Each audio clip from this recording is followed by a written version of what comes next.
చదువుతున్నాము. మేమందరం నాయనమ్మ పాఠాన్ని జట్టి కృత్యంగా చేయబోతున్నాం. నా పేరు దీక్షిత, నేను నాయనమ్మ పాట చేస్తున్నాను. నా పేరు వర్షిత, నేను రవి పాత్రగా చేస్తున్నాను. నా పేరు మధుప్రియ, నేను రవి వాళ్ళ అమ్మ పాత్రగా చేస్తున్నాను. నా పేరు గీతాలి, నేను రవి వాళ్ళ నాన్న పాత్రగా చేస్తున్నాను. నా పేరు మౌనిక, నేను రవి వాళ్ళ చెల్లె పాత్రగా చేస్తున్నాను. నా పేరు ధన్యత, నేను రవి వాళ్ళ తమ్ముడి పాత్రగా చేస్తున్నాను. నా పేరు సమన్విత, నేను శేఖర్ పాత్రగా చేస్తున్నాను. నా పేరు సావిత్రి, నేను శేఖర్ వాళ్ళ నాన్న పాత్రగా చేస్తున్నాను. నా పేరు అక్షిత, నేను శేఖర్ వాళ్ళ అమ్మలాగా పాత్ర చేస్తున్నాను. నా పేరు వర్ష, నేను వైద్యురాలు పాత్రగా చేస్తున్నాను. రవి వాళ్ళ ఇంట్లో అమ్మ, నాన్న, తమ్ముడు, చెల్లె ఇంకా ఒక ముసలి అవ్వ ఉంటారు. ముసలి అవ్వ రవికి నాయనమ్మ.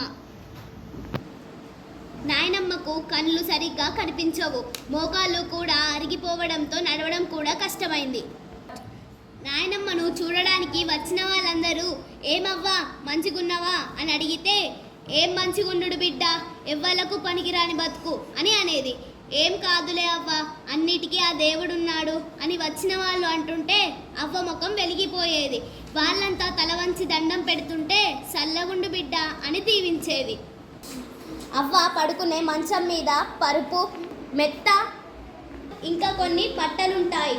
పక్కన బల్ల మీద యాదగిరి నరసింహస్వామి పట్టం ముందర జపమాల ఉంటుంది. నాయనమ్మకు రోజు మాలను చేతితో పట్టుకొని జపం చేయడం అలవాటు.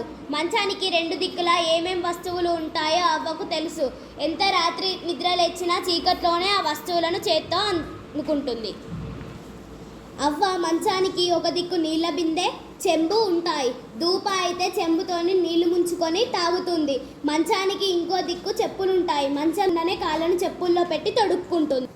అవ్వ అంటే ఇంట్లో అందరికీ ఇష్టం. ఆమెను బంగారం లెక్క చూసుకుంటారు. మంచం పక్కన బీరువాలో నాయనమ్మ మందులుంటాయి. ఏ మందు గోళీలు ఎప్పుడు వేసుకోవాలనో నాయనమ్మకు తెలుసు. రవి వాళ్ళ అమ్మ కానీ నాన్న కానీ మందులు వేయబోతే, నాకు చాతనైతుంది బిడ్డ, నేనేసుకుంటా అంటుంది. రవికి నాయనమ్మ అంటే ఎంతో ఇష్టం.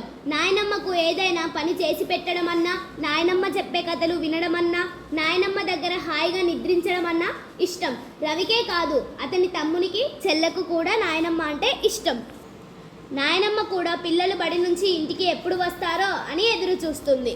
ఒకరోజు వాళ్ళింటికి కరీంనగర్ నుండి చుట్టాలు వచ్చారు. వాళ్ళు దగ్గరి చుట్టాలు. వాళ్ళ కొడుకు శేఖర్, రవి ఒకే ఈడు వాళ్ళు. ఒకరితో ఒకరు కలిసి ఆడుకోవడం అంటే వాళ్ళకు చాలా ఇష్టం. కలిసి ఎగురుతూ దుంకుతూ ఆడుతారు. ప్రపంచం మొత్తం మర్చిపోతారు. ఇద్దరు కలిసి కొంచెం సేపు ఆడుకున్నారు. కానీ కొంతసేపటికి రవి ఆటను ఆపివేసి నాయనమ్మ దగ్గరకు పోయాడు. రవి తనతో ఆడుతున్న ఆటను ఆపి వాళ్ళ నాయనమ్మ కోసమని పోవడం శేఖర్కు నచ్చలేదు. రవి వస్తాడేమోనని శేఖర్ చూసిండు. కానీ రవి నాయనమ్మకు అవసరమైన సహాయం చేసుకుంటూ అక్కడనే ఉన్నాడు. ప్రతిరోజు రవి నాయనమ్మ దగ్గరనే ఎక్కువసేపు ఉండడం, తనతో ఆడుకోవడానికి రాకపోవడం శేఖర్కు నచ్చలేదు. చాలా కోపం వచ్చింది. రవి, నీతో ఎన్నో ఆటలు ఆడుకోవాలని ఎంతో ఆశతో వచ్చాను. నాతో పాటే ఎందుకు ఉండవు అని అడిగాడు శేఖర్. నాయనమ్మకు పనులు చేసుకోవడం చాతనైతే లేదు, అందుకని నాయనమ్మ దగ్గరనే ఉండాలి. రేపు మొత్తం నీతోనే ఉంటాలే అన్నాడు రవి. తెల్లవారి లేవగానే తయారై శేఖర్ను తోలుకొని స్నేహితుల ఇంటికి వెళ్ళాడు రవి. అందరూ కలిసి బడిలో ఆట స్థలానికి వెళ్ళి చిర్రగోనే, దాగుడు మూతలు, కబడ్డీ ఎన్నో ఆటలు ఆడుకున్నారు. ఆ రోజు శేఖర్ ఎంతో సంతోషంగా ఉన్నాడు. కానీ మాపటికి ఇంటికి రాగానే నాయనమ్మతోటే ఉన్నాడు రవి. శేఖర్కు ఇంకా బాధగా అనిపించింది. తెల్లారేసరికి నాయనమ్మకు బాగా జ్వరం వచ్చింది. రవి బాధపడ్డాడు. జ్వరంలో నాయనమ్మ మూలుగుతుంటే రవి ఏడ్చాడు. శేఖర్ దగ్గరకు వచ్చి ఏడ్చాడు. ఇంకో 2 రోజులు రవి నాయనమ్మ దగ్గరే ఉండి ఆమెకు సేవ చేశాడు. రవి మాత్రమే కాదు, వాళ్ళ ఇంట్లో అందరూ నాయనమ్మతోటే ఉన్నారు. 2 రోజుల్లో నాయనమ్మకు జ్వరం తగ్గింది. కానీ చాతగాకుండా ఉండడంతో నాయనమ్మ పనులకు సహాయం చేసుకుంటూ రవి ఆమె దగ్గరనే ఉండిపోయాడు.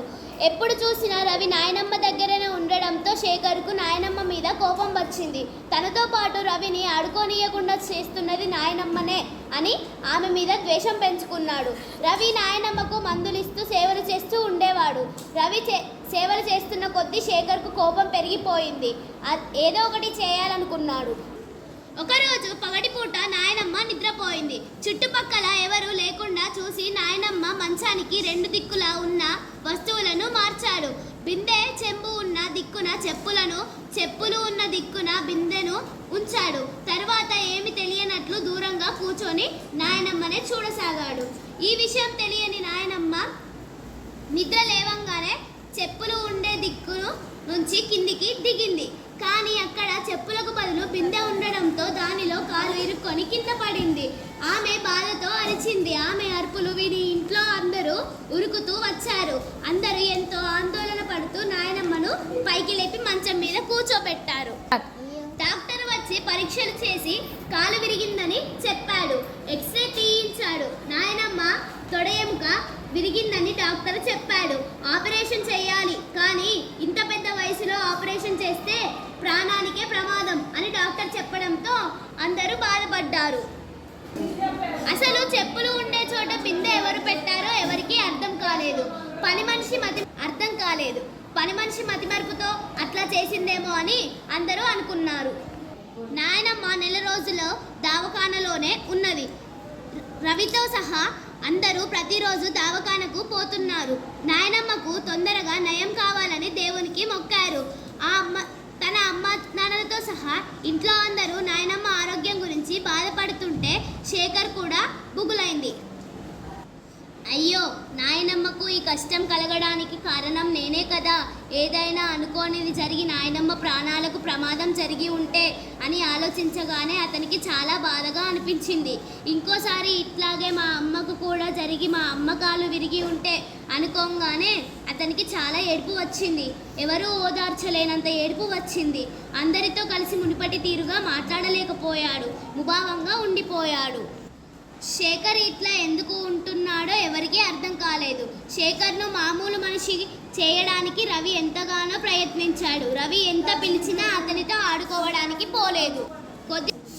కొద్ది రోజులకు నాయనమ్మను ఇంటికి తీసుకువచ్చారు. నాయనమ్మ కాలుకు కట్టుతో మంచం మీదనే ఉండిపోయింది. శేఖర్కు నాయనమ్మను చూస్తే దుఃఖం వచ్చేది. ఆమె దగ్గరకు పోయి ఆమెను చూసుకుంటూ కూర్చునేవాడు. అట్లా విచారంగా కూర్చున్న శేఖర్ను నాయనమ్మ పిలిచేది. తన దగ్గరున్న పళ్ళు తినమని ఇచ్చేది. దానిమ్మ గింజలను ఒలిచి శేఖర్ నోట్లో పోసేది. అట్లా చేస్తున్న ప్రతిసారి శేఖర్కు ఏడుపు వచ్చేది.